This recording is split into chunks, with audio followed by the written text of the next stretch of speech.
تبارك الذي نزل الفرقان على عبده ليكون للعالمين نذيرا.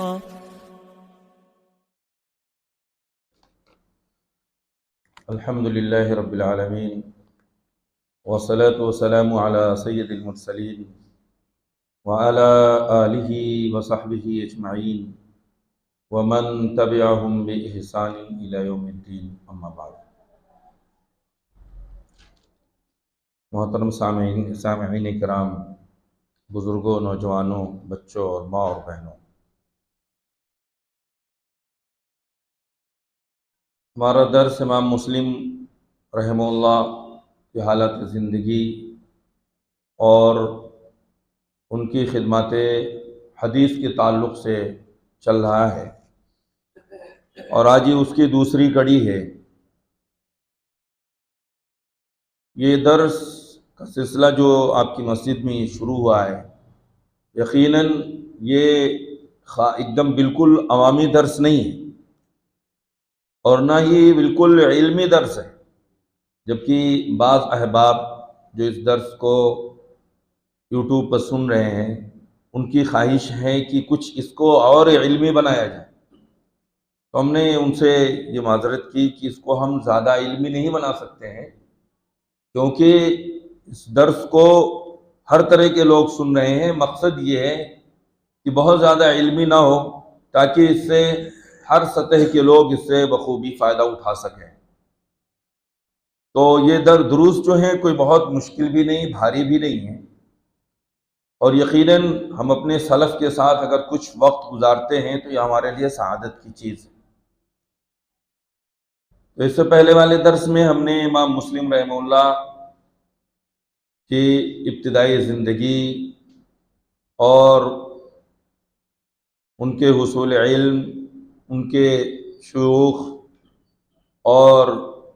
ان کے شاگردوں وغیرہ کے تعلق سے ہم نے گفتگو سنا ہے اس سے پہلے درس۔ آج جو ہے ہم اس سے اور آگے بڑھیں گے۔ امام مسلم رحمہ اللہ کے سلسلے میں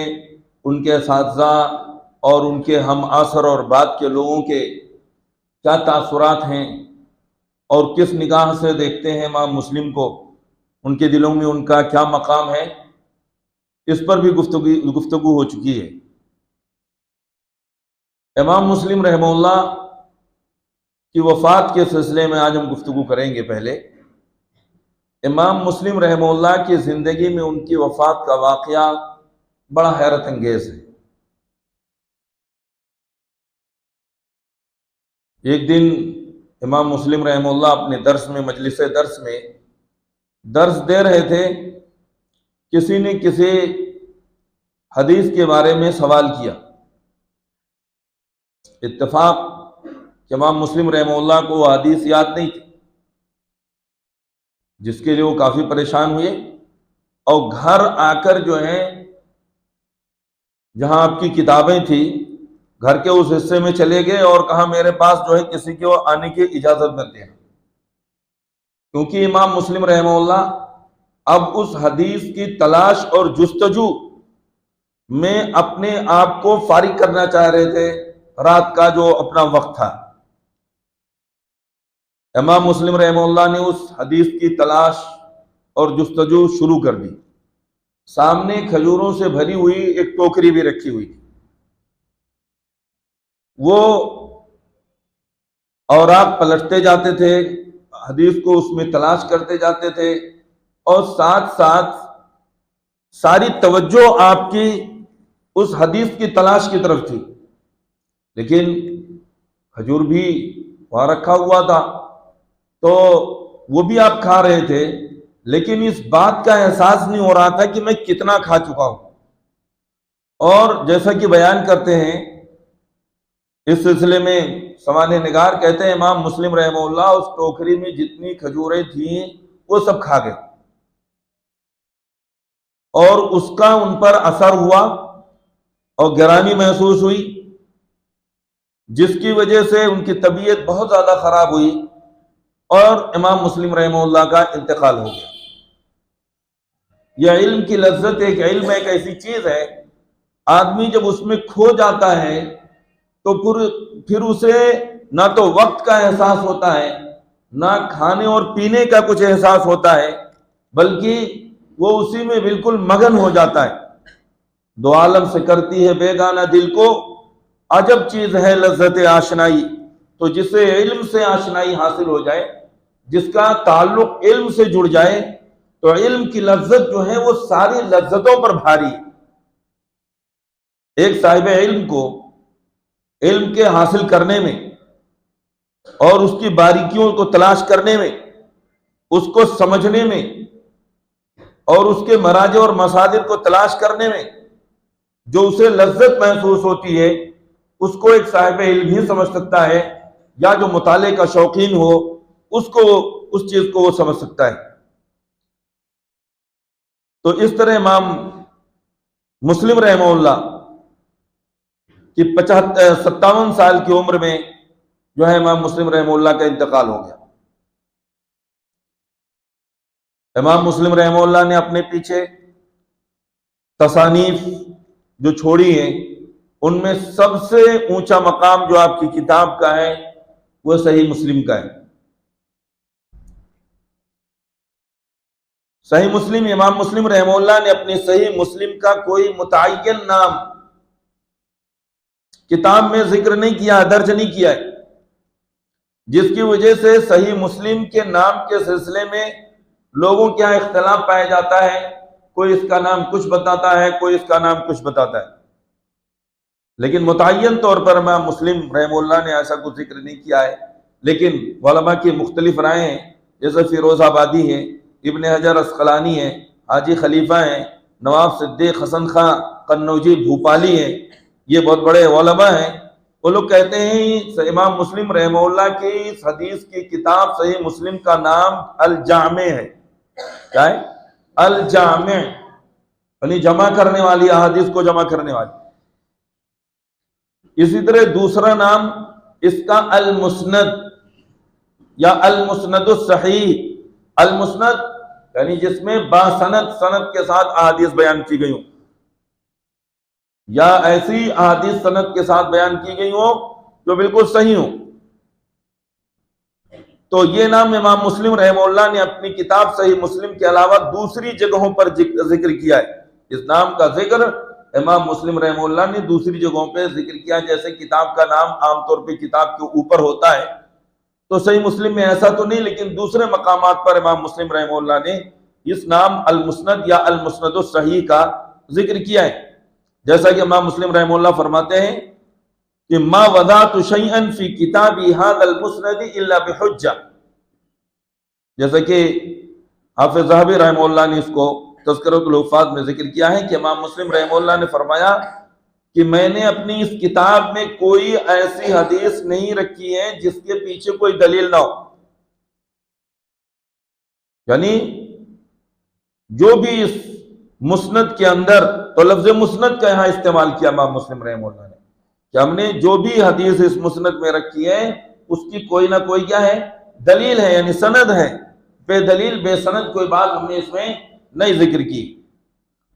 ایک دوسرے مقام پر فرماتے ہیں لو ان اہل الحدیث یکتبون الحدیث 100 سنۃ فمدارهم على هذا المسند، یہاں بھی امام مسلم رحمہ اللہ اپنی اس کتاب کا نام المسند ذکر کر رہے ہیں، کہہ رہے ہیں کہ اگر اہل الحدیث، علم حدیث سے شغف رکھنے والے، اس کو پڑھنے پڑھانے والے، اگر 200 سال تک حدیث لکھیں، یعنی حدیث سے اس کو اوڑھنا بچھونا بنائیں، اس کو لکھیں پڑھیں، تو ان کا مدار، ان کا دار و مدار جو ہے اسی مسند پر ہوگا، کیونکہ امام مسلم رحمہ اللہ نے صحیح مسلم کے اندر بڑے ہی اچھوتے انداز میں، نرالے اور انوکھے انداز میں ہر مسئلے سے متعلق ایک جگہ ساری احادیث کو انہوں نے ذکر کیا ہے، جو ایک آدمی کے لیے بڑی آسانی ہوتی ہے۔ مثال کے طور پہ صیام سے متعلق احادیث ہے، روزے سے متعلق تو ساری ایک جگہ مل جائیں گی، اس کے جزئی جو مسائل ہیں اس سے متعلق جو احادیث ہیں وہ ساری ایک جگہ مل جاتی ہیں، ایک ہی جگہ مل جاتی ہیں۔ یہ صحیح مسلم کی خوبی ہے۔ اسی بنیاد پر امام مسلم رحمہ اللہ نے کہی یہ بات کہ 200 سال تک لوگ اس سے بے نیاز نہیں ہو سکتے، اور اب بھی صحیح مسلم کے اندر کسی حدیث کو تلاش کرنا، ڈھونڈنا بہت آسان ہے۔ ایک دوسرے مقام پر امام مسلم رحمہ اللہ فرماتے ہیں صنفت هذا المسند الصحیح من 300,000 حدیث مسموعہ، کہ میں نے اس کو المسند الصحیح کو، اس المسند الصحیح کو میں نے 3 لاکھ اپنی سنی ہوئی احادیث سے میں نے ان کو کیا کیا ہے، اس کا انتخاب کیا ہے۔ یعنی ایسا نہیں کہ مجھے کہیں کتابی شکل میں کوئی چیز مل گئی، بلکہ یہ 3 لاکھ احادیث جو میں نے اپنے کانوں سے جنہیں سنا تھا ان میں سے میں نے منتخب کیا ہے اس المسند الصحیح کو، اس میں جو میں نے ذکر کیا ہے۔ تو دوسرا نام المسند یا المسند الصحیح بھی ملتا ہے۔ اسی طرح ایک اور بڑا نام جو ملتا ہے المسند الصحیح المختصر من السنن بنقل العدل عن العدل عن رسول اللہ صلی اللہ علیہ وسلم، یعنی باسند صحیح احادیث کا یہ مجموعہ، مختصر مجموعہ اللہ کے رسول صلی اللہ علیہ وسلم کی جو سنتوں پر مشتمل ہے، اور یہ عادل راوی اپنے سے اوپر عادل راوی سے اس کو نقل کر رہا ہے، اس طرح کی احادیث ہے اس کتاب میں۔ تو یہ بھی ایک نام ہے، اس نام کا ذکر ابن خبیر الاشبیلی نے کیا ہے، اور اسی طرح تجیبی نے بھی کہا ہے، لیکن راجح بات یہ ہے کہ یہ کتاب کا نام نہیں ہے، بلکہ یہ کتاب کی یہ خوبی بیان کی گئی کہ اس میں اس طرح کی احادیث اس میں موجود ہے۔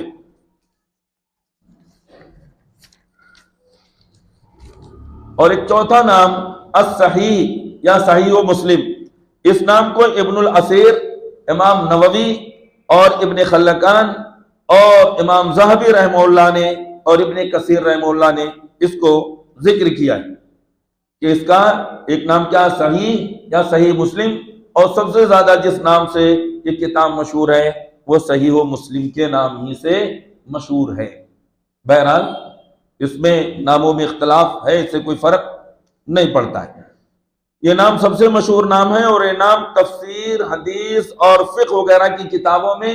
کثرت کے ساتھ پایا جاتا ہے۔ زیادہ تر یہی نام جو ہے، جو لوگ حدیث کی کتابیں لکھتے ہیں، فقہ کی کتابیں لکھتے ہیں، مسائل لکھتے ہیں، تو جہاں اس کتاب کا ذکر کرتے ہیں تو اس کا نام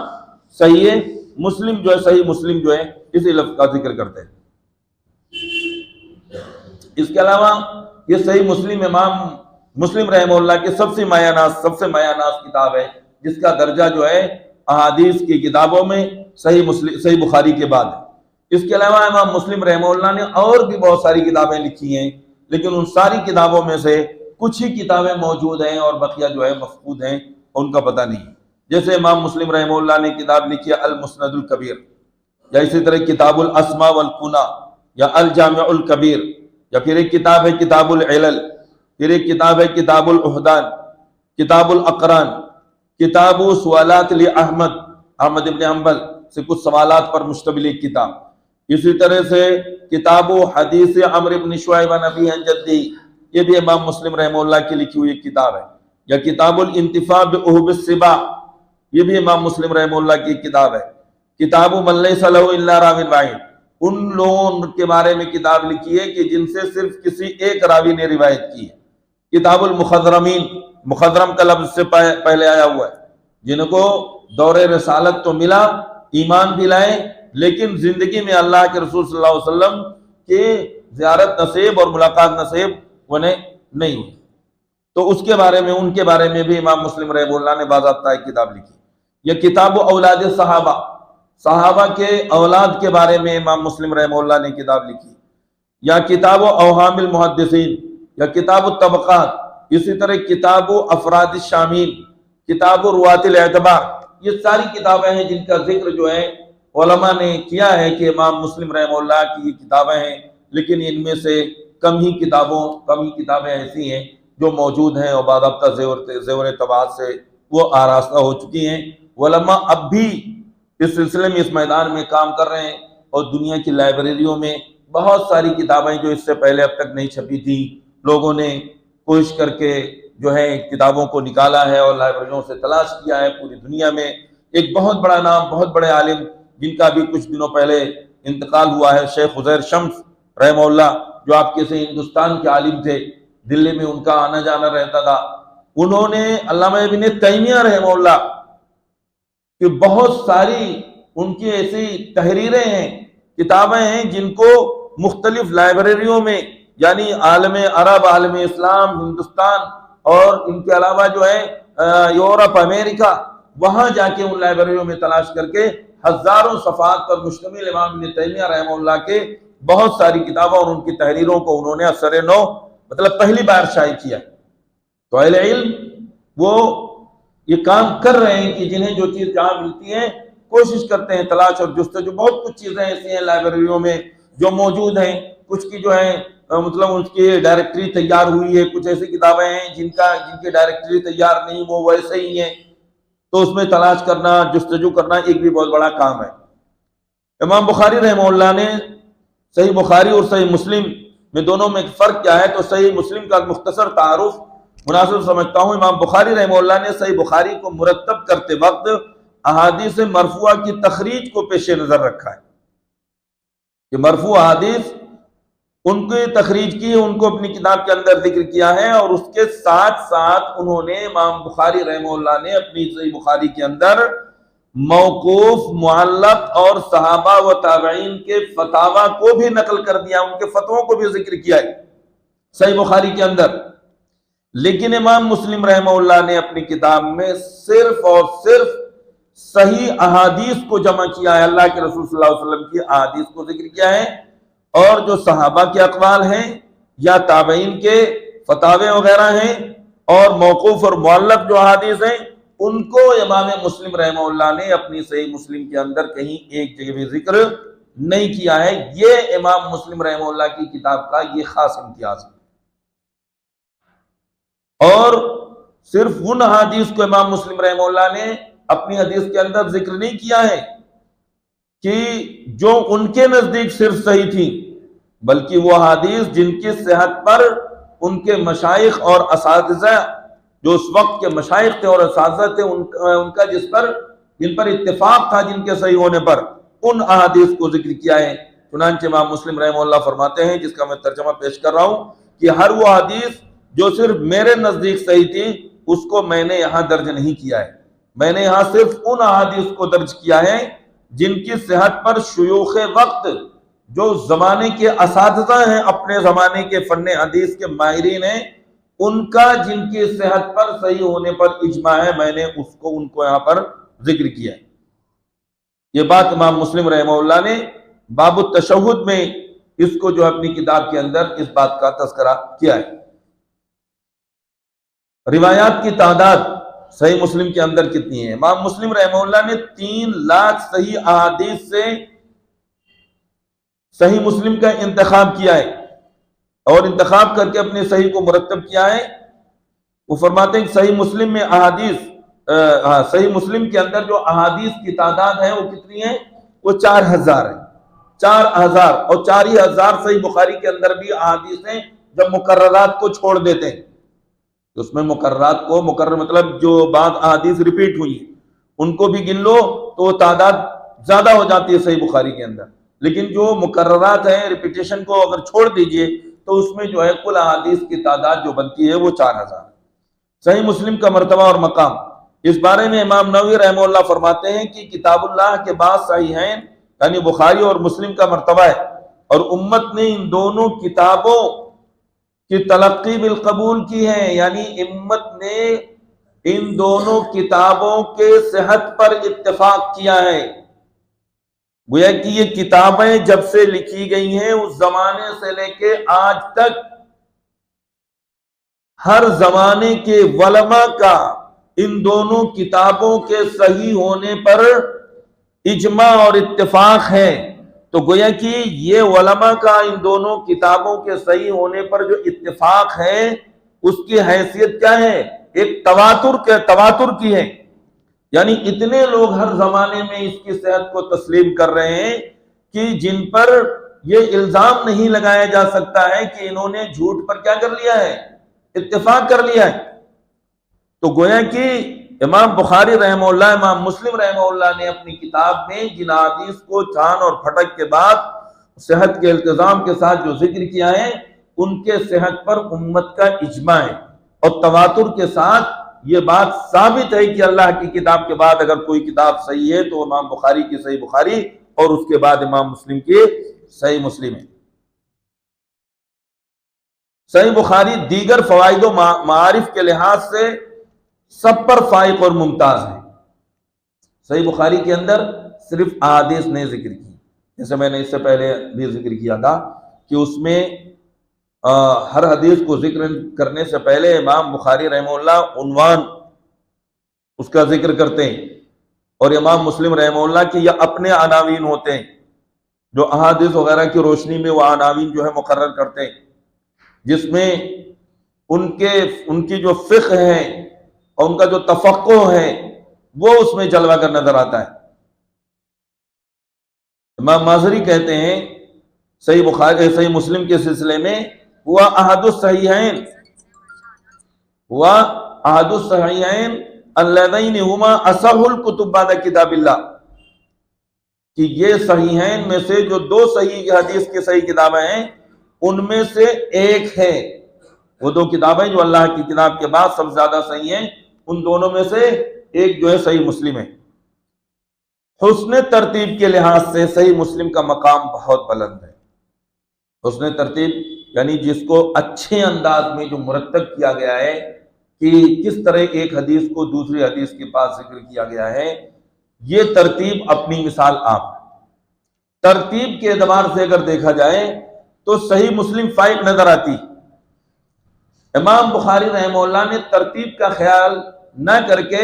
بلکہ انہوں نے مسائل کو ذکر کیا ہے، اور اس زمانے میں اگر کوئی غلط فکر موجود تھی تو اس کا بھی رد کیا ہے دلائل کی روشنی میں امام بخاری رحمہ اللہ نے، اور جو چیز کتاب و سنت کی روشنی میں دلائل کی روشنی میں ان کے یہاں راجح تھی ان کو بھی ثابت کیا ہے، اور بہت سارے اگر کوئی فتنہ کوئی تھا تو اس فتنے کا بھی امام بخاری رحمہ اللہ نے رد کیا ہے۔ وہ کتاب سمجھیے کہ اپنے موضوع پر وہ پہلی کتاب ہے اور آخری کتاب ہے، وہی نقش اول ہے اور وہی نقش ثانی ہے۔ بخاری کے بعد بخاری جیسی دوسری کوئی کتاب نہیں دیکھنے میں آئی اور نہ کہ اس طرح کی تیار کر سکا، یہ اللہ رب العالمین کا خاص فضل ہے، ورنہ ہوتا امام صحیح بخاری جیسا ہم نے دروس میں سنا کہ صحیح پر مشتمل پہلی حدیث کی کتاب ہے، جو اسحاق ابن راہویہ رحمہ اللہ کے مشورے سے امام بخاری رحمہ اللہ نے کتاب تیار کی تھی، اور ایسا کم ہوتا ہے۔ آپ دیکھیے دنیا میں بہت ساری چیزیں ایجادات چلتی رہتی ہیں، اس میں first generation, second generation, third, fourth, fifth چلتا رہتا ہے، جنریشن پر جنریشن ترقیاں ہوتی رہتی ہیں، لیکن امام بخاری رحمہ اللہ نے جو صحیح کا جو انتخاب کیا اور جو کتاب لکھی جس انداز میں، اس انداز کی کتاب آج تک دوسری نہیں لکھی جا سکی۔ تو یہ اللہ رب العالمین کا ذالک فضل اللہ یؤتیہ من یشاء، اس کا فضل ہے جسے چاہتا ہے وہ دیتا ہے۔ تو صحیح بخاری کی اپنی فضیلت اپنے اعتبار سے، صحت میں اپنا اس کا بڑا اونچا مقام ہے، اور اس کے بعد جو ہے صحیح مسلم کا درجہ آتا ہے، لیکن ترتیب میں جو احادیث کی ترتیب وہ صحیح مسلم کی جو ہے وہ بہت بہتر ہے، اور اس میں وہ فوقیت رکھتی ہے۔ صحیح مسلم پر کی جو شروحات لکھی گئی ہیں، اس کی وضاحت میں، اس کے ایکسپلینیشن میں جو کتابیں لکھی گئی ہیں، دوسرے لوگوں نے صحیح مسلم کی جو اس کے مسائل کی وضاحت کی ہے، ساری سندوں پہ بحث کی ہے، ساری چیزوں کا مسائل کا ذکر کیا ہے، واضح کیا ہے، پھیلا کر اسے ذکر کیا ہے، ان شروحات کی تعداد اچھی خاصی ہے۔ اس پر جو حواشی بھی لکھی گئے، شرحیں بھی لکھی گئیں، مستخرجات بھی لکھی گئیں صحیح مسلم کی، جیسے مستخرج وغیرہ کا ذکر شروع میں آیا، لیکن اس میں کچھ کافی مشہور ہیں، ان میں سے چند کا ذکر کرتا ہوں۔ بخاری کے تو بہت زیادہ شرحیں لکھی گئی، 150 تک جو ہے شرحوں کے نام تو باضابطہ موجود، مطلب ایک لسٹ تیار کی ہے غالب نے، اس میں 145 شرحوں کا ذکر کیا ہے، لیکن وہ لسٹ جو ہے وہ ناقص ہے۔ صحیح بخاری کی شروحات آئے دن کوئی نہ کوئی شرح جو اس پر مختلف زبانوں میں لکھی جا رہی ہیں، 150 سے زیادہ شرحیں جو ہے اس کی باضابطہ لکھی جا چکی ہیں۔ صحیح مسلم کی بھی شرحیں، اس میں سے سب سے زیادہ مشہور شرح المنہاج فی شرح صحیح مسلم ابن حجاج، یہ 3 جلدوں پر ہے، امام نووی رحمہ اللہ کی ہے۔ اکمال المعلم فی شرح صحیح مسلم، یہ قاضی ایاز مالکی کی ہے۔ الدیباج علی صحیح مسلم ابن حجاج، یہ علامہ سیوطی کی ہے۔ السراج الوہاج یہ 13 جلدوں پر مشتمل ہے. یہ شرح آپ کے ہندوستان میں لکھی گئی ہے. ہندوستان میں نواب صدیق حسن خان قنوجی بھوپالی رحمہ اللہ، یہ 13 جلدوں میں انہوں نے اس پر یہ شرح لکھی ہے. مختصر صحیح مسلم یہ عبدالعظیم منذری رحمہ اللہ نے لکھی ہے. فتح الملہم یہ ہندوستانی عالم شبیر احمد عثمانی اور مولانا محمد تقی عثمانی دونوں کی مشترکہ یہ شرح ہے. المعلم فی شرح صحیح مسلم یہ مشہور عالم دین مولانا وحید الزمان حیدرآبادی رحمہ اللہ کی ہے. المفہم شرح تلخیص صحیح مسلم یہ ابو العباس قرطبی کی ہے. اسی طرح سے منت المنعم شرح صحیح مسلم یہ شیخ صفی الرحمن مبارک پوری رحمہ اللہ کی ہے، جو بہت بڑے عالم دین جن کی کتاب مشہور سیرت پر کتاب الرحیق المختوم ہے، جو دنیا کے بہت ساری زبانوں میں جس کے تراجم ہوئے ہیں اور سیرت پر جس کو پہلا ایوارڈ ملا تھا انہوں نے بھی لکھی. اور اس کے علاوہ بھی چھوٹی بڑی صحیح مسلم کی بہت ساری شروحات ہیں. شرح نحوی کے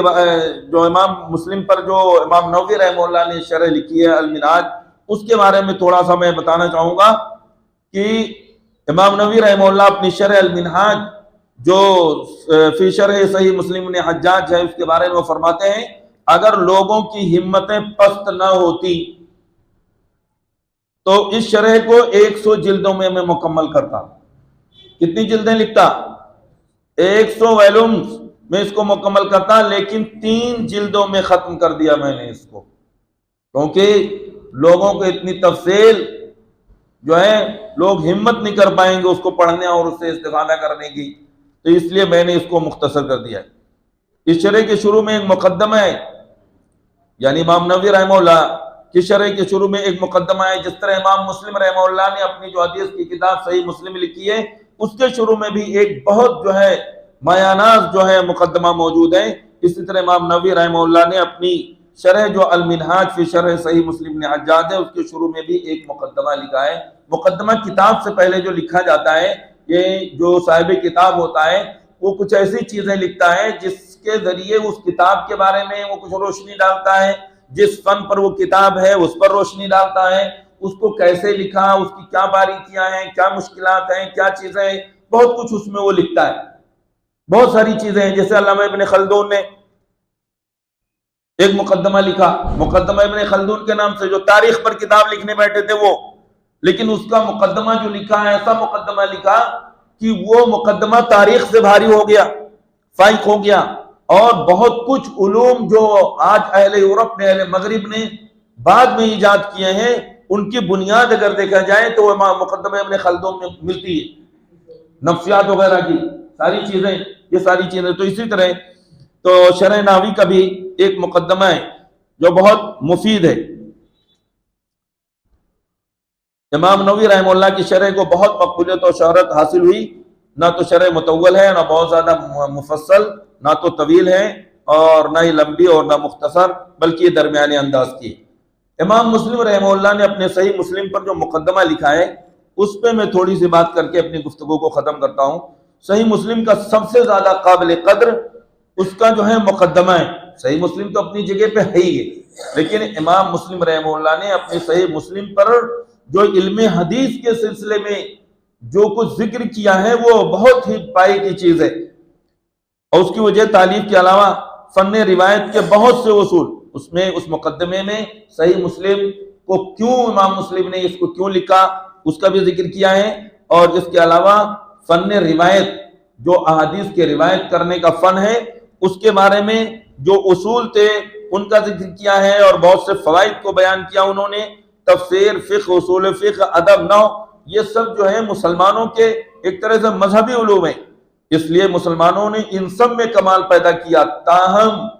مگر علم حدیث چونکہ مذہب کا سب سے زیادہ ضروری عنصر تھا اللہ کی کتاب کے بعد، اس لیے اس مقدس فن کو ایک مدت تک مسلمانوں نے اپنے سینے سے لگایا اور یہ ان کے دل و دماغ پر جو ہے یہ فن چھایا رہا. اور آج بھی یہ حدیث سے شغف رکھنے والے آج بھی بڑی تعداد میں موجود ہیں، اس کو پڑھنے پڑھانے والے، اس میں لکھنے والے، ان کا دروس دینے والے. مگر نااہل اور خود غرض لوگوں کی ایک جماعت نے اس فن کو نام و نمود کا ذریعہ قرار دے کر موضوع اور من گھڑت غیر معتبر روایات کا ایک طومار کھڑا کر دیا. لاکھوں کی تعداد میں لوگوں نے کیا حدیثوں کو گھڑ گھڑ کر شامل کر دیا. کچھ لوگوں نے تو بدنیتی کے ذریعے اور کچھ لوگوں نے اللہ کے رسول صلی اللہ علیہ وسلم پر جھوٹ باندھا کہ ہم اچھی بات کہہ رہے ہیں، غلط تھوڑی کہہ رہے ہیں. ایک اس طرح کے جب موضوع من گھڑت کرنے والوں کے سامنے بات کہی گئی کہ اللہ کے رسول صلی اللہ علیہ وسلم نے فرمایا من کذب علی متعمدا فلیتبوأ مقعدہ من النار، کہ جو ہمارے خلاف کوئی جھوٹی حدیث کوئی گھڑتا ہے ہمارے بارے میں تو اپنا ٹھکانہ جہنم میں بنا لے. اللہ کے رسول صلی اللہ علیہ وسلم کی حدیث. تو ایک حدیث گھڑنے والے نے کیا کہا بھائی ہم اللہ کے رسول کے خلاف نہیں گھڑ رہے بلکہ ہم اللہ کے رسول کے دین کی حمایت میں گھڑ رہے ہیں. بھئی اللہ کے رسول جو دین لے کر آئے، جو اللہ تعالیٰ نے دین دے دیا، یہ دین مکمل ہو چکا ہے. قرآن کی تکمیل آپ صلی اللہ علیہ وسلم کی وفات کے ساتھ ہی یہ دین کیا ہو چکا ہے؟ مکمل ہو چکا ہے، جس کا اعلان اللہ رب العالمین نے فرما دیا الیوم اکملت لکم دینکم، کہ آج میں نے اپنے دین کو تم پر کیا کر دیا ہے؟ مکمل کر دیا ہے. اب نہ اس میں کچھ گھٹانے کی گنجائش ہے نہ بڑھانے کی گنجائش ہے. اس لیے حدیث میں آتا ہے کہ اگر کوئی ایسی چیز اگر کوئی آدمی کوئی کہتا ہے جو کتاب و سنت میں نہیں ہے، جو اس دین کا حصہ نہیں ہے، تو وہ مردود ہے، اس کو قابل قبول نہیں ہے. بات کوئی کتنی اچھی لگے، ٹھیک ہے، اپنی بات کہہ کے کہ اس کے ذہن میں کوئی بات آ رہی ہے وہ کہے، ٹھیک ہے، کہہ سکتا ہے، لیکن یہ کہے کہ اللہ کے رسول صلی اللہ علیہ وسلم نے فرمایا، یہ بہت بڑی زیادتی ہے. اس دین میں یہ دین جو ہے اسی وجہ سے محفوظ ہے کہ اس میں جو ہے کسی طرح کے ملاوٹ کی گنجائش نہیں باقی رکھی گئی. تو غیر معتبر روایات کا لوگوں نے ایک طومار کھڑا کر دیا. چنانچہ محدثین کرام نے اس سلسلے میں کافی محنت کی ہے اور غیر معتبر روایات اور موضوع حدیث کو الگ کر دیا ہے. اہل علم نے مقدمہ صحیح مسلم کی متعدد شرحیں لکھی ہیں، بہت ساری شرحیں صرف مقدمہ صحیح مسلم کی شروحات لکھی گئی ہیں. تو یہ امام مسلم رحمہ اللہ کے سلسلے میں ایک مختصر سے جو تعارف 2 دروس میں ہو سکتا تھا کوشش کی گئی ہے. بہت ساری باتیں جو چھوٹ گئی ہیں کیونکہ مختصر دروس میں 1-2 درس میں ان کا مکمل احاطہ نہیں کیا جا سکتا ہے، لیکن یہ سرسری طور پہ امام مسلم رحمہ اللہ، امام بخاری رحمہ اللہ کے بارے میں بہت کچھ باتیں ہمیں معلوم ہو چکی ہیں، ان کی زندگی کے بارے میں، ان کے علم حدیث کے حاصل کرنے کے سلسلے میں، ان کی جو کتابیں ہیں ان کے بارے میں. بہرحال اللہ رب العالمین سے دعا ہے کہ اللہ تعالیٰ ہمیں علم دین کو سیکھ کر اس کو سمجھنے اور سمجھ کر اس پر عمل کرنے کی توفیق عطا فرمائے. وآخر دعوانا ان الحمدللہ رب العالمین والسلام علیکم ورحمۃ اللہ. کل جمعہ ہے تو جمعہ میں انشاءاللہ درس نہیں ہوگا، پرسوں سنیچر کو انشاءاللہ. ہاں پرسوں سنیچر کو انشاءاللہ امام ابو داؤد رحمہ اللہ پہ